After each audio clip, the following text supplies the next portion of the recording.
వారు చెప్పే అంశాలన్నీ కూడా మనము తెలియపరచుకొని ఇక్కడ నుంచి వెళ్ళి గ్రామీణ ప్రాంతాల్లో అందరికీ తెలియజేస్తామని సభాముఖంగా మనందరి తరపున డిఎస్పీ సార్ గారికి మన హామీ ఇద్దామా? Right, thank you one and all. ఈ అవకాశం ఇచ్చిన పెద్దలకు నమస్కారం. విహెచ్ఎండి అయితే ఏమి, టేక్ ఆపరేషన్ అయితే ఏమి, కమ్యూనిటీ బేస్డ్ ఈవెంట్స్ అయితే ఏమి, ECCE day, early child education day అయితే ఏమి, ఇలా రకరకాలుగా 8 సార్లు మీటింగ్ పెడుతుంటాం అంగన్వాడీలో. అలా 8 సార్లు పెట్టినప్పుడు 8 మాటలు చెప్పినా కూడా వాళ్ళలో చైతన్యం మనందరూ తీసుకురాగలం. అన్ని మా లెవెల్స్ లో గట్టిగా చెప్పట్లు మన ముందు తీసుకెళ్ళగలమని నమ్మకంతో మనందరూ కూడా నిష్ణాతులే, ఎవరు కూడా ఇక్కడ ఇది లేదు.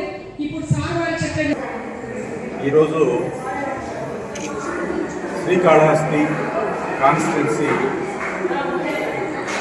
మహిళా అవేర్నెస్ ప్రోగ్రాంలో భాగంగా ఈరోజు రేణిగుంట మండలంలో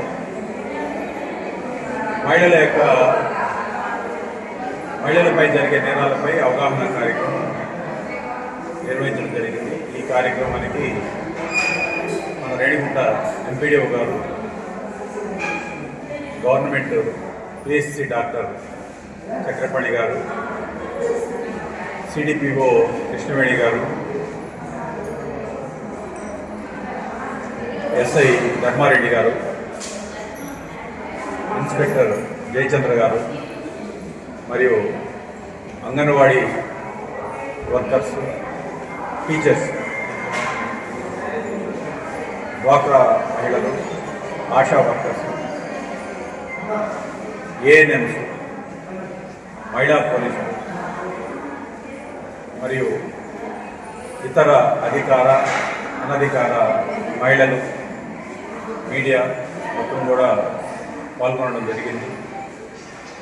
మనకి మహిళలపై జరుగుతున్న నేరాలు, దాని నివారణ అనే దాని అవగాహన కార్యక్రమంలో ఈ వక్తలందరూ కూడా మాట్లాడటం జరిగింది.